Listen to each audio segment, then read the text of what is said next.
पंढरपूरमध्ये 25 डिसेंबर ते 31 डिसेंबरच्या दरम्यान प्रदीप मिश्रा यांचं महाशिवपुराण कथा आणि त्याचबरोबर राधाकृष्ण महाराज यांचा रसमहोत्सव असे दोन मोठे सप्ते खरं तर पंढरपूरमध्ये होत आहेत.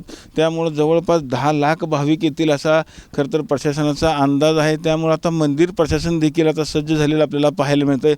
खरं तर 10 लाख भाविक येणार म्हणजे दुसरी आषाढी यात्राच भरणार असल्यामुळं मंदिर प्रशासनानं दर्शनाची जी रांग आहे मंदिरापासून जवळपास 5 ते 7 किलोमीटर लांब जाईल असा मंदिर प्रशासनाचा अंदाज आहे. त्यामुळं मंदिर प्रशासनानं जवळपास 10 पत्रा शेड मोठे उभा करण्याचं काम आता सुरू केलेलं आपल्याला पाहायला मिळतं आहे. एकूणच या 7 दिवसामध्ये जर आपण बघितलं तर हे 10 लाख भाविक येणार असा अंदाज जरी असला तरी नाताळाच्या सुट्ट्या देखील सुरू आहेत. त्यामुळे हजारो भाविक ह्या नाताळीच्या सुट्टीमुळे देखील पंढरपूरमध्ये दाखल होणार आहेत. एकूणच मंदिर प्रशासनावरती मोठ्या प्रमाणामध्ये खरं तर लोड पडणार असल्यामुळे मंदिर प्रशासन आत्तापासूनच याची तयारी सुरू केली आपल्याला पाहायला मिळते.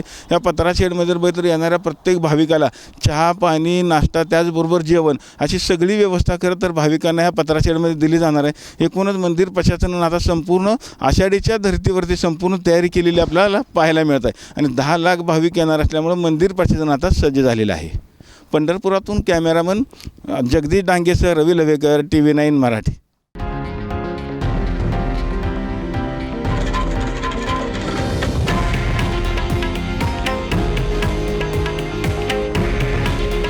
हे आहे देशातील नंबर 1 न्यूज नेटवर्क आणि आपण पाहत आहात TV9 मराठी. काळजी तुमची, हित महाराष्ट्राचं.